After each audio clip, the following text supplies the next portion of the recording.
Mister to کے ناظرین، آج میں آپ کو بہت ہی دلچسپ کہانی سنانے جا رہا ہوں۔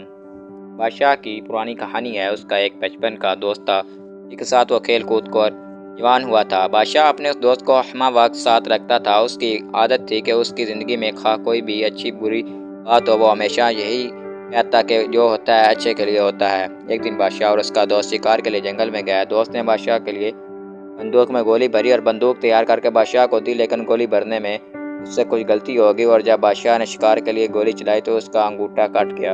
یہ صورتحال دیکھ کر دوست نے اپنی عادت کے مطابق کہا جو ہوتا ہے اچھے کے لیے ہوتا ہے، اس میں یقیناً کوئی بہتری ہوگی۔ یہ سن کر بادشاہ کو شدید غصہ آیا اور بولا، یہ بہتر نہیں، میرا انگوٹھا ضائع ہو گیا ہے اور تم کہہ رہے ہو اچھا ہوا، اور ساتھ ہی حکم جاری کیا کہ اسے قید خانے میں ڈال دیا جائے۔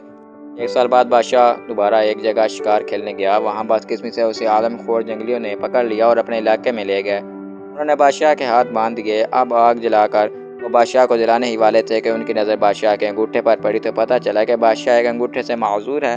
کہیں وہمی اور تم خام پرست قوم ہونے کی وجہ سے وہ کسی نامکمل انسان کو نہیں کھاتے تھے، لہٰذا انہوں نے بادشاہ کو رہا کر دیا۔ جب بادشاہ گرتا پڑتا اپنے حال میں پہنچا تو اسے خیال آیا کہ کسی طرح اس کا انگوٹھا کٹ گیا تھا اور اس نے اپنے دوست کو جیل میں بھجوا دیا تھا۔ فوراً اس نے اپنے خدام کو حکم دیا کہ اس کے دوست کو باعزت دربار میں پیش کیا جائے۔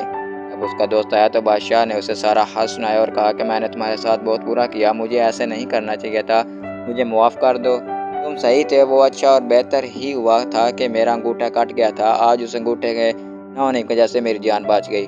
یہ سن کر بادشاہ کا دوست مسکرایا اور بولا، یہ بھی بہتر ہی ہوا کہ آپ نے مجھے جیل بھجوا دیا۔ اپنے دوست کی یہ بات سن کر بادشاہ بہت حیران ہوا اور کہنے لگا، یہ اچھا اور بہتر کس طرح تھا؟ تم ایک سال تک جیل میں رہے اور کہہ رہے ہو کہ اچھا ہوا۔ دوست مسکرا کر بولا، ہاں اچھا ہوا اور بہت بہتر ہوا کہ اگر میں جیل میں نہ ہوتا تو یقیناً میں تمہارے ساتھ ہوتا اور وہ جنگلی اب تک مجھے ہڑپ کر چکے ہوتے کیونکہ میرا انگوٹھا صحیح سالم ہے۔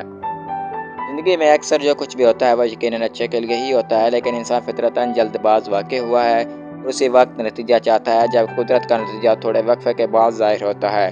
فرق صرف اتنا ہے کہ امید کا سہارا کبھی نہیں چھوڑنا چاہیے اور سوچ ہمیشہ مثبت رکھنی چاہیے۔ For more videos, subscribe my channel.